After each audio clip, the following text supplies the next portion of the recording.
Next आता है respiration in fish.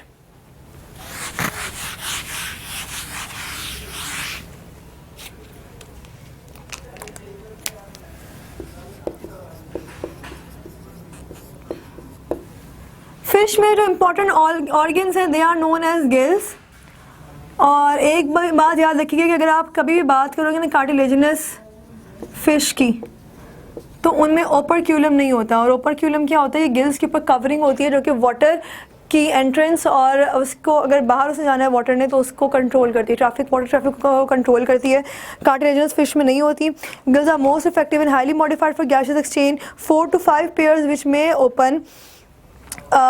may open through gill slits and are visible on the surface of pharynx.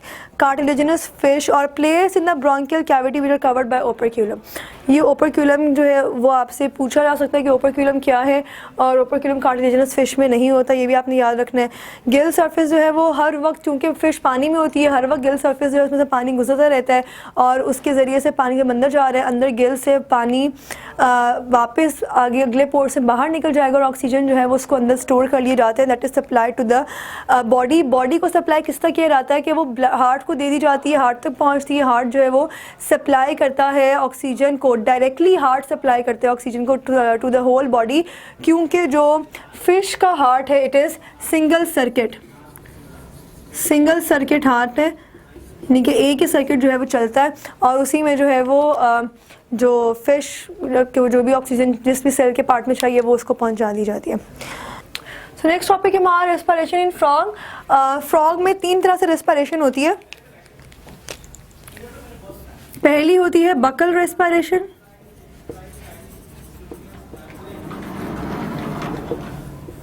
Second होती है cutaneous, इसको आप skin respiration कहते हैं, या बाय स्किन होती है। बकल रेस्पिरेशन में भी बकल और फेरिंग्स दोनों होता है, बको फेरेंजियल भी कहते हैं। और थर्ड जो है it is a respiration by lungs, जिसको आप पल्मोनरी रेस्पिरेशन कहते हैं।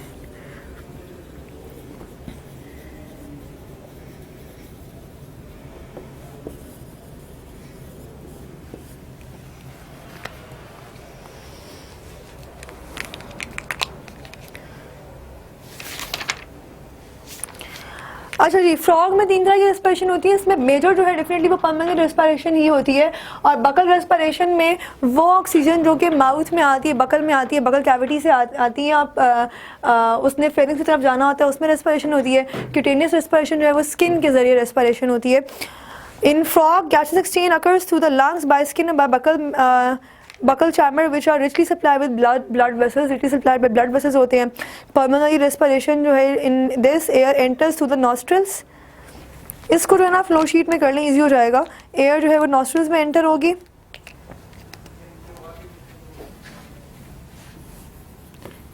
Air enter through nostrils close.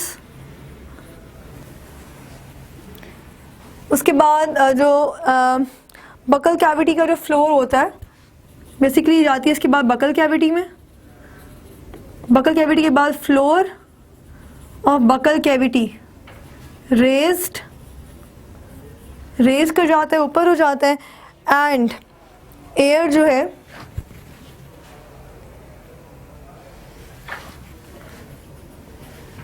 Pharynx में चली जाती है।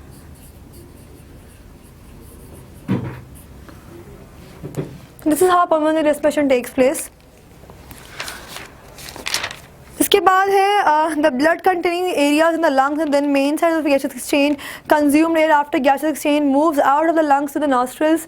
बाहर आने का भी जो है वो तरीका ये है कि pulmonary respiration ये कि lungs से जिस एयर में ऑक्सीजन निकल जाती है उस एयर को वापस नॉस्ट्रल से बाहर निकाल दिया जाता है। तो सिंपल सा मैकेनिज्म है जो कि आपको याद रहेगा। इसके बाद next respiration in birds.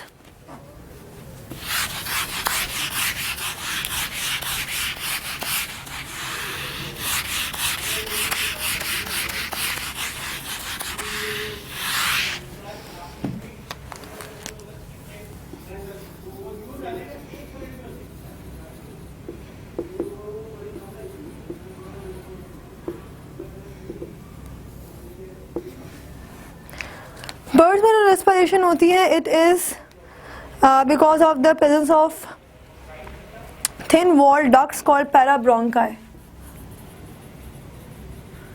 Parabronchi मौजूद होते हैं, थिन वॉल डक्ट्स हैं, और इन पैराब्रोंकाई के ज़रिए होती है। किस तरह से होती है?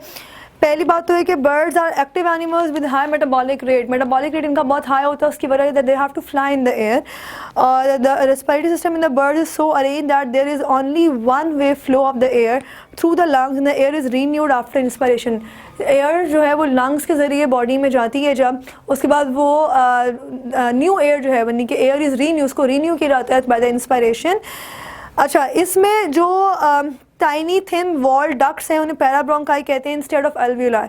एल्वियोलाई की जगह पैराब्रोंकाई मौजूद है। These parabronchi are open at both hands and air is constantly ventilated. तो इसका क्या स्पेशल कैरेक्टरिस्टिक्स है? That it is open at both ends और कॉन्स्टेंट वेंटिलेशन प्रोवाइड करती है, जिसकी वजह से एयर जो है वो रीन्यू होती है after in every inspiration. No state of air remains in the parabronchi. ये जो है वो इसका आप कह सकते हैं एक बेनिफिट है इसका। The lungs have also developed several extensions known as air sacs which reach all parts of the body and even penetrate some of the bones. हाँ, ये भी चीज़ जो है वो एक नई चीज़ है in the case of birds के पैराब्रोंकाई के बाद एयर सैक्स। एयर सैक्स जो है ये क्या है? These are the extensions of the lungs की एक्सटेंशंस होते हैं throughout the whole body, जो कि पूरी बॉडी में मौजूद होते हैं, और जहाँ तक एयर में से ऑक्सीजन है वो ट्रैवल कर जाती है ताकि जो बॉडी सेल्स इनको एयर मिल सके। In most birds the air sacs are 9 in number which become inflated by air at atmospheric pressure when the rib articulations are rotated forward and backward. Rib articulations का मतलब है कि जब air inspire की जाती है उस वक्त की बात हो रही है कि most birds air sacs 9 in number है एयर सैक्स, और दे आर एक्सपांडेड, वॉल्यूम का ज़्यादा हो जाता है। And the inflated air sacs acts at bellows and send air into the parabronchi for gaseous exchange.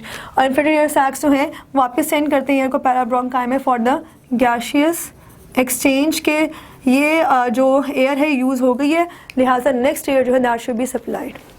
That's all.